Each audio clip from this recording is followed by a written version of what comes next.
My name is Manish Bhatia. I'm a consultant orthopedic foot and ankle surgeon, and I'm going to take you through to general examination of foot and ankle. It is a good idea to start always with gait, and we'll just talk about 2 or 3 important gait abnormalities. So we begin with the examination of the gait. So this is to demonstrate a normal heel to toe gait.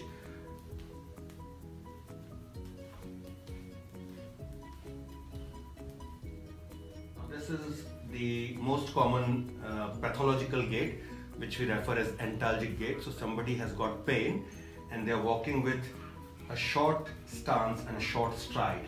And we'll just do once again, please. So somebody struggling with their foot due to the pain, and this is sort of the gait you will observe, and it's typical of antalgic gait. The next pathological gait is somebody walking like this on the outer border of the foot, which could be either due to a significant varus deformity, or it could be that there is some pain on the inner side of either the ankle or the foot, and therefore they are avoiding that part of the pressure on that part and walking with a protective gait just on the outer border. The last pathological gait is actually quite striking, and this is a foot drop gait, also called as a stepping or high step arch gait, where the tendon, the important tendon tibialis anterior, is not functioning. Could be due to neuromuscular cause or could be due to damage, trauma, and somebody presents with foot drop gait.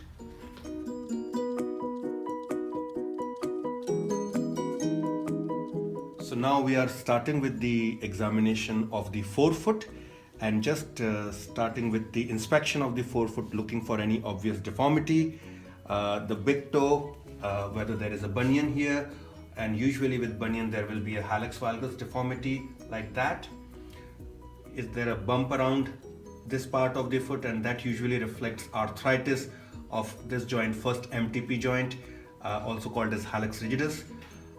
Looking for any obvious deformities of the lesser toes, such as either flexion at the DIP joint like this, which is mallet toe, and that is usually due to tightness of the flexor tendon, or a hammer toe, which is more common, and that's the deformity with flexion at the PIP joint of the toe, or claw toe, where there is hyperextension and then there is flexion. So that's the claw toe deformity. Sometimes you see that there is a gap between the toes, mainly the second and third toes, such as like this, and that usually is due to an intermetatarsal bursa which is enlarged or inflamed. And inspection, not last but not the least, always have a look at the plantar aspect to see if there is any obvious plantar callosity. So if you are suspecting arthritis of the first MTP joint, then the tenderness would be around this joint. And in terms of movement, the movement of this joint, dorsiflexion and plantar flexion, would be either restricted or painful. Sometimes one complains of pain on the plantar aspect of the big toe, and this area, the tenderness is usually due to a condition called as medial sesamoiditis, which is inflammation of the medial sesamoid, whereas tenderness around this area is due to lateral sesamoiditis. One of the common causes of pain around the lesser toes, which is usually between the second and third toes on the plantar aspect, or between third and fourth toes plantar aspect, is due to Morton's neuroma. And the clinical diagnosis of Morton's neuroma is by 2 tests. The first one is the simply palpating in the soft tissue between the third and fourth toes, for example. And you see, when you do this, the third and fourth toes spread, and if the patient has tenderness, then that's quite suggestive of Morton's neuroma. The second test is the Mulder's click test, and the way I do it is to dorsiflex the foot and squeeze it, and to feel for a click, And if it is a large Morton's neuroma, then the Mulder's click test could be positive. One of the differential diagnoses of Morton's neuroma is synovitis of the second MTP joint, just around that area, and it's difficult to distinguish from Morton's neuroma. So in terms of clinical examination, if you're suspecting second or third MTP joint synovitis, then obviously look for the deformities such as clawing, look for the callosity on the plantar aspect of the sole, and on palpation, that is where the joint is, and if there is tenderness around the joint, then that's usually due to the second MTP joint synovitis.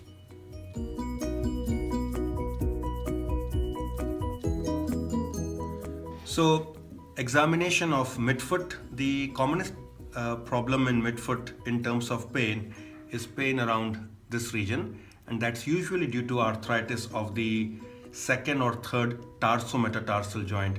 So just tenderness around this region could be due to arthritis of tarsometatarsal joints, and then you can also test movements like this or just eliciting movements of the metatarsal that would cause pain.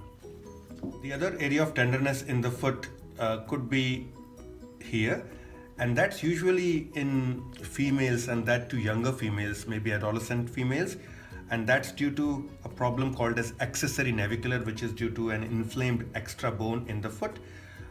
This is the tendon, the tibialis posterior tendon, which comes and inserts, and tenderness in this region along with swelling strongly raises the possibility of accessory navicular. So now this clip is regarding the examination for flat feet, which should be best done from behind because it gives you an idea of how the feet are aligned, and normally they are aligned straight or slightly valgus, which means the hind foot facing slightly outwards. It also gives you an opportunity to appreciate swelling around the posteromedial aspect of the ankle, which is usually due to problems related to tibialis posterior tendon. And then looking at the arch is best done again from the side. And one of the ways I assess the arch is to put in my index finger, and it usually goes to about the first crease. Sometimes when the arch seems to be dropped, then to say whether it is a flexible deformity, I do what is called as Jack's test, and simply lifting the big toe raises this arch and it reforms it, which means it's flexible.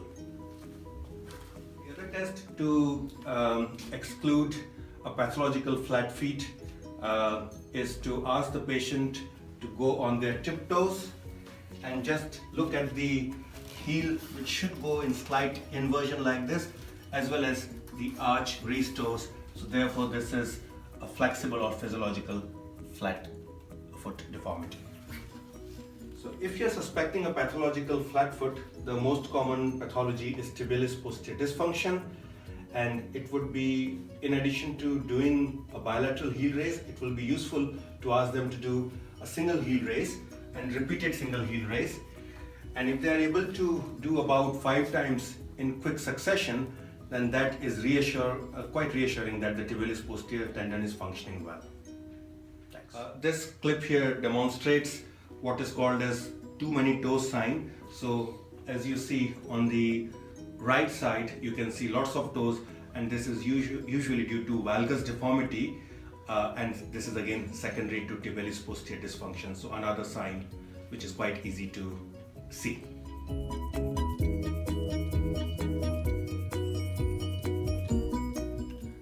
So this is now examination of the ankle. So inspection, look for any obvious swelling around this area.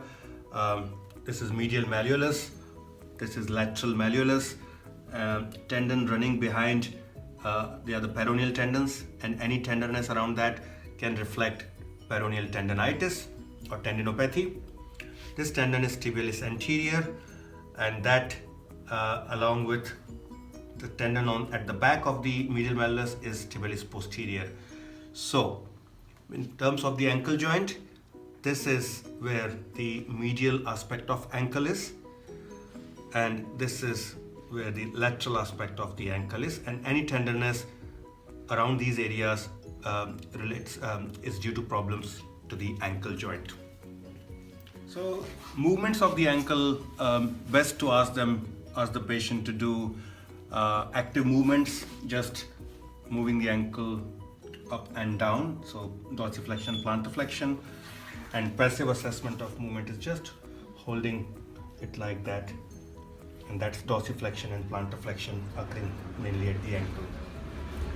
The other joint which is just next to the ankle is the subtalar joint, and its function is inversion and eversion, and it's best tested with cupping the one hand cupping the heel and the second hand just around the anterior aspect of the ankle and trying to do moving side to side inversion and eversion. If somebody gives a history of significant inversion injury and have got pain or history of giving way of the ankle, then tenderness is usually around the anterolateral aspect of the ankle, and then for stability or instability, the test is anterior drawer, which is best done once the swelling has improved, and it's simply done as one hand on the front of the tibia and the second hand trying to dorsiflex or move the ankle, and in terms of positive test, there is no end point and the ankle comes anteriorly quite easily. In young people complaining of pain around the ankle, it could be due to impingement, and anti-impingement is usually the test is asking the patient to bend the knees and see if there is any limitation of the movement of the ankle. If the positive anti-impingement test is positive, then one side will be moving much less than the other.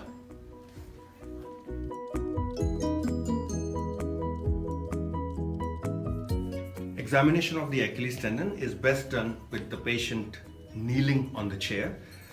So both Achilles tendons are exposed. So looking for any obvious swelling around this region would reflect non-insertional or mid-substance Achilles tendinopathy. Swelling or tenderness around this region is usually due to insertional Achilles tendon problem, or a swelling could reflect either Haglund's process or retrocalcaneal bursitis. Whilst we are there, I would like to demonstrate tests to see whether the Achilles tendon is intact or not. So just checking for any obvious gap in the continuity of Achilles, starting from the calcaneum and just checking throughout the integrity of the Achilles tendon, which is intact here.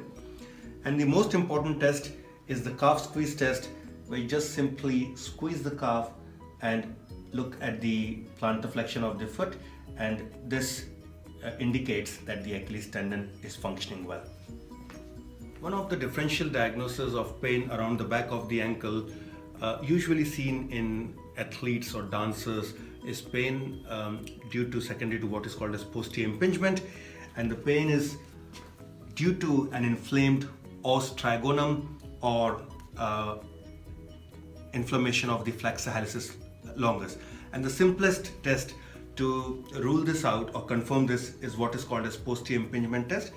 All you do simply is passively plantarflex the foot like that, and if there is pain due to posterior impingement, patient will complain pain around this area.